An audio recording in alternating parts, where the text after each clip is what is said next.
Smart Philo avec Thibaut Brière, alors philosophe en entreprise, conseiller en management, parce que votre titre est un peu plus grand que philosophe tout simplement, on est d'accord ? C'est ça. Ça c'est important de le préciser.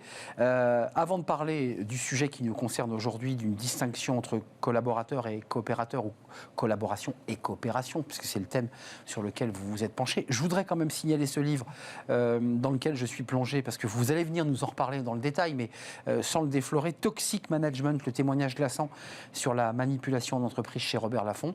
Alors j'aurais plein de questions à vous poser, mais ce n'est pas le sujet du jour, car vous allez venir nous en parler dans quelques jours, si je ne m'abuse. Commençons sur cette chronique Smart Philo.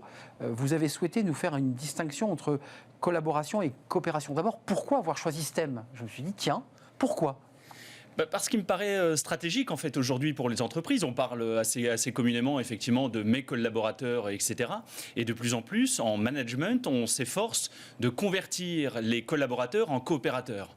Et donc avant on disait salarié, hein, Thibaut, si je peux me permettre. Oui. On disait salarié, puis on est rentré dans l'ère du collaborateur. Collaborateur, exactement. Et avec l'irruption en plus des nouvelles technologies, on parle de plus en plus de travail collaboratif.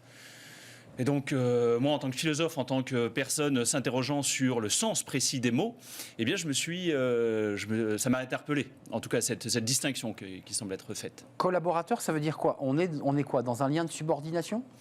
Là, c'est juridique. Oui, alors lien de subordination, alors juridique et ou logique, justement. C'est-à-dire que très rapidement, la distinction entre les deux, c'est que dans le collaborateur, on entend bien le latin « labor », le travail. Donc des collaborateurs mettent en commun un moyen qui est le travail. Là où des coopérateurs, coopérateur vient de opus, opéra, qui est l'œuvre. Et l'œuvre, c'est le résultat du travail. Et donc, le travail n'est pas au milieu, il est en haut. Il est en haut, c'est l'objectif. Enfin, le travail plutôt, c'est le moyen. Et l'objectif, c'est l'œuvre. Et de sorte que des collaborateurs mettent en commun des moyens, là où des coopérateurs déterminent également les finalités, c'est-à-dire les objectifs, et éventuellement la stratégie. Il y a un petit côté humiliant aussi parfois de traiter quelqu'un de collaborateur. Enfin, je sais pas, ça me fait penser à une phrase politique bien célèbre. Quand on veut humilier quelqu'un, on le considère plus comme son collaborateur que son Premier ministre. Non, ça vous évoque quelque chose ? Oui, effectivement.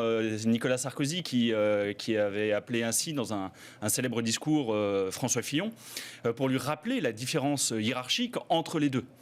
Et donc il peut y avoir quelque chose d'humiliant. Eh bien, on le voit bien dans collaborateur, dans le labeur dont est tissé le mot collaborateur. Il y a à la fois la notion de pénibilité et la notion et donc celle de différence hiérarchique qui peut être perçue de manière pénible par les uns ou par les autres. Mais ils collaborent. La notion de collaboration peut être aussi vue sous un angle positif, Thibaut. Il y a l'idée qu'on collabore, c'est-à-dire qu'on participe à une action commune. À une œuvre commune. Coopérateur, là sur le plan juridique, si je me contente uniquement du juridique, et le philosophe va m'éclairer, coopérateur, on est dans les scopes. Alors, oui, là sur le plan juridique, on peut dire que ce sont des coopérateurs. Ils sont dans une coopérative. Tout à fait. On est dans le cadre de Scope. À ceci près, il faut quand même être averti qu'y compris dans les scopes, par exemple dans les scopes dans lesquels les personnes élisent des responsables, eh bien, il y a néanmoins, pour un temps donné, la personne élue, dans le temps de son mandat, exerce une responsabilité hiérarchique à l'égard. Et donc la hiérarchie n'annule pas pour autant la coopération dans les scopes. Mais je voudrais juste te rappeler une chose, Arnaud, qui me paraît importante, c'est que l'essence même du management peut être justement d'essayer de convertir le nécessaire en volontaire, le besoin en désir, c'est-à-dire des objectifs qui sont imposés de toute manière.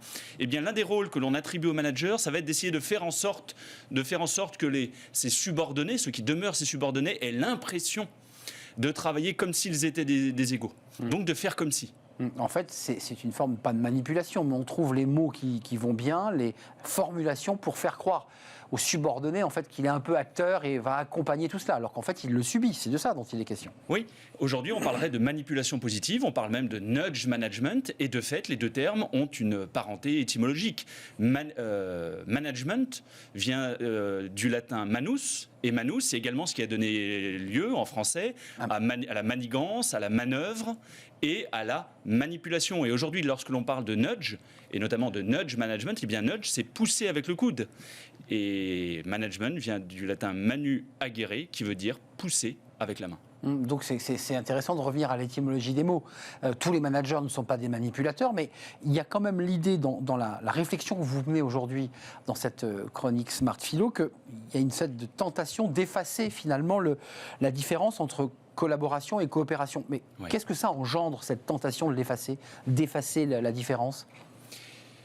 Bien, ça peut engendrer, alors d'une part, il peut y avoir des salariés qui y croient sincèrement, et puis à un moment, eh bien, le rappel la réalité se rappelle à eux lorsque des difficultés surviennent. Eh bien, à ce moment-là, alors qu'ils ont sincèrement cru qu'ils étaient des coopérateurs parce que c'était ce que leur manager leur racontait toute la journée en leur disant écoutez, dans l'entreprise, nous sommes tous égaux, vos idées valent la mienne, etc. Et puis ils s'aperçoivent dans un certain nombre d'occasions que, en réalité, les idées de certains sont plus égales que d'autres. Est-ce que ça ne fait pas un peu écho au livre, pour relier les wagons, au livre Toxic Management? Il y a un peu de ça quand même dans le livre qui est une plongée à l'intérieur, on en reparlera, mais ça fait écho quand même sérieusement à cela quand même. Oui, tout à fait. Il y a de cela.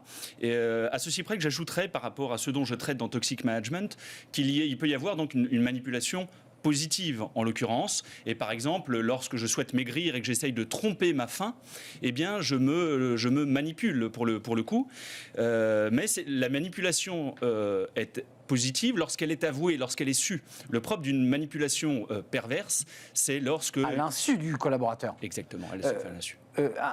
Pour terminer, il y a quand même cette idée aussi d'effacer les frontières entre les mots, mais aussi entre les concepts. Finalement, l'entreprise, c'est devenu un monde merveilleux. On est tous copains, on est tous égaux, on est tous amis. C'est devenu une forme d'écosystème presque de vie. Enfin, c'est ce qu'on entend beaucoup. Il y a quand même beaucoup cette petite musique-là. Oui. Elle est positive d'un côté, puisqu'on y trouve un lien social. Oui. Mais elle peut être aussi négative. Elle peut être négative. C'est-à-dire que l'on a essayé de compenser un excès dans un sens, un excès de hiérarchie avec des chefs qui faisaient sentir la distance qui les séparait de leurs collaborateurs, par un excès à un autre. Mais on ne corrige pas une erreur par une autre erreur, mais par le contraire d'une erreur. Et donc il faut sortir de ces excès. Et aujourd'hui, la plupart des salariés, de toute façon, en fait, ne sont pas dupes. Ils savent bien que leur entreprise, la plupart du temps, n'est pas une démocratie, mais elle relève de ce que l'on appellerait en philosophie politique un despotisme éclairé.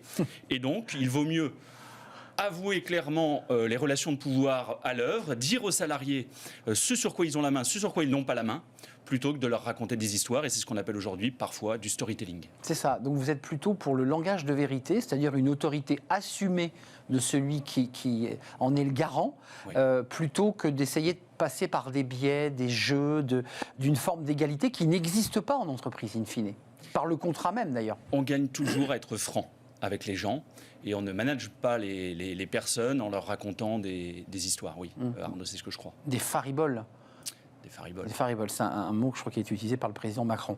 Merci Thibaut Brière d'être venu nous rendre visite. Philosophe en entreprise, conseiller en management, vous accompagnez des entreprises et puis vous racontez de l'intérieur, dans ce livre Toxic Management, le témoignage glaçant sur la manipulation en entreprise. On vient de parler de cette définition de manager et de son étymologie latine. Merci d'être venu et c'est sorti évidemment chez Robert Laffont. Il ne faut jamais oublier l'éditeur qui vous accompagne dans cette aventure livresque. On fait une courte pause, Thibaut, et on va se retrouver avec nos invités dans le Cercle RH. Un jeune, une solution, qui est notre partenaire. On va s'intéresser au mentorat aujourd'hui, parce que c'est une initiative importante de dirigeants qui prennent de leur temps pour accompagner des jeunes étudiants, pour bien leur montrer la voie. Et puis on va s'intéresser à son contrat d'engagement jeune qui vient de sortir de terre. On va en parler avec Thibaut Guilhuy et son invité juste après cette pause.